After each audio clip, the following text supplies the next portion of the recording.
Start with my mother and father. My father was from the village of Arik, which is half Christian, half Muslim, half Christian. In that time, they lived very peacefully among themselves, and helped each other. And my father was a farmer, and things were very rough and people were poor. And he married my mother at a very young age. They both were a young age. And she was from the village of Petunia. And they lived a few years and had 2 daughters before my father migrated to the United States, figuring he, like some of the other villagers, make a little money and go back home and buy a little land or build a little room, a little house. What year did he come? He came 1914. And he left my mother with 2 daughters. And then he came here and started working and tried to save money. And it wasn't easy.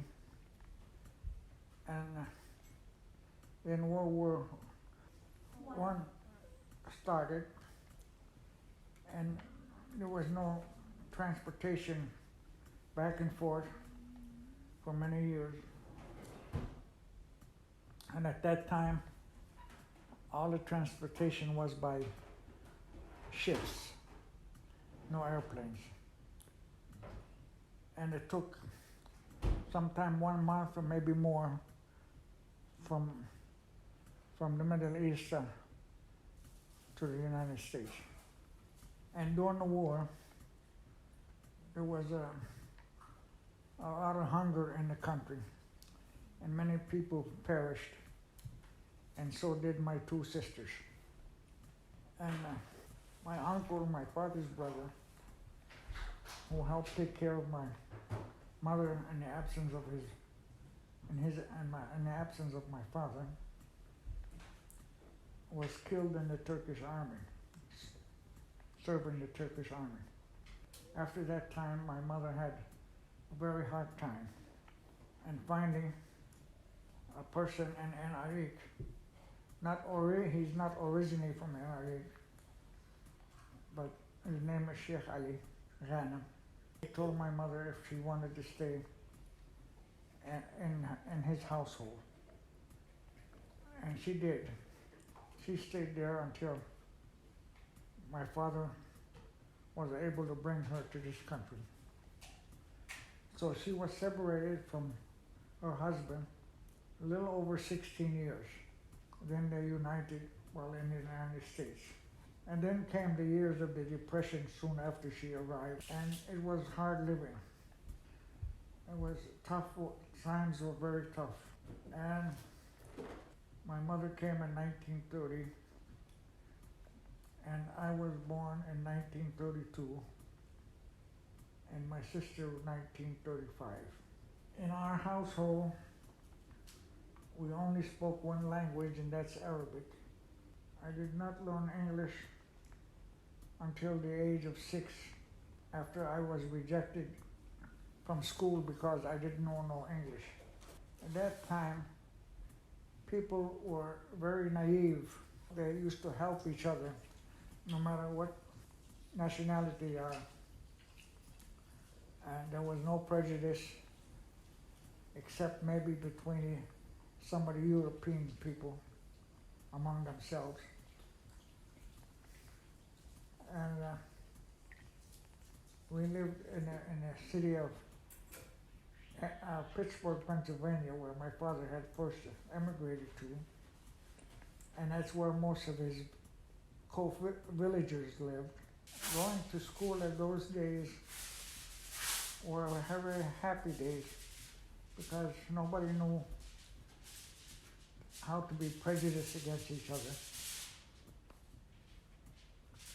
And at one time, I had a substitute teacher.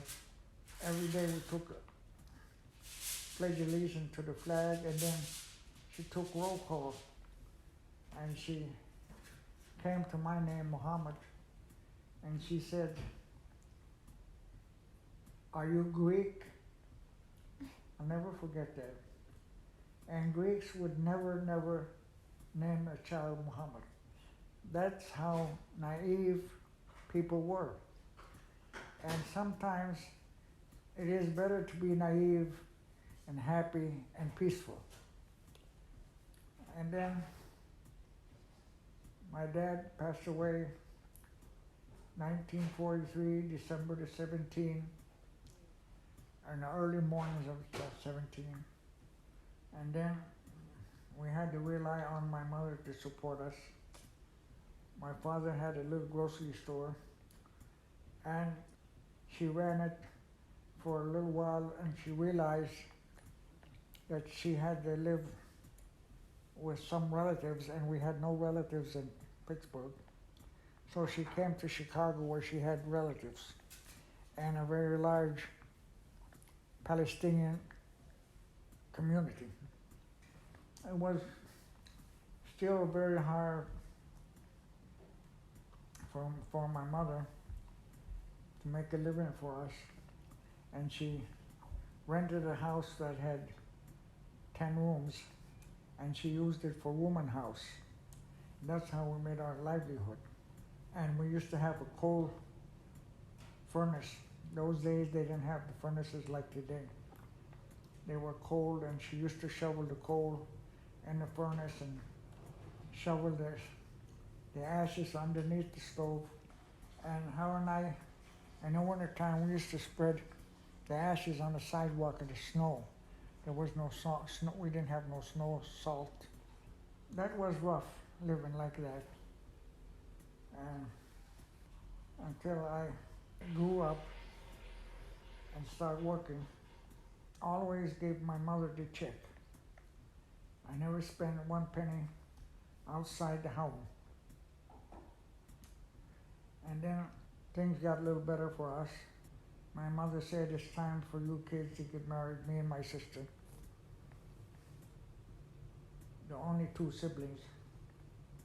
She sent my sister overseas, who was engaged to somebody, a fellow from the village of Betunia. And then her and I went back home. And at the time, my mother came to this country. Our homeland was ruled by the Turkish government. And then when we went in 1954 to get, so I can get married, it was the Jordanian government there. And I got married to a young woman. Her name is Yamna Ali. And we came back here. As soon as I came back, I was drafted in the army, and my wife stayed with my mother until I came back. And then I started working, and my mother always stayed with us. She died in our household. We had 9 kids, 7 girls and 2 boys, and we sent them to school. Some graduated from college, some from trade schools, and they're all very successful in their lives. And now we're living in retirement at an old age, and we're very happy for all our children. And now we look back and we're seeing a lot of struggles, a lot of hard times, but we made it. And this is our story. God bless everyone that we met. We met a lot of good people along the way. And I must say, we met a lot of people who were prejudiced from the religion side and from the nationality side. But That's what happens when you're living in a country that all got all kinds of people from all different countries. And that probably couldn't be helped. I hope that the future will be better for everybody, all different nationalities, different religions, because after all, we all came from God, and to God we shall return.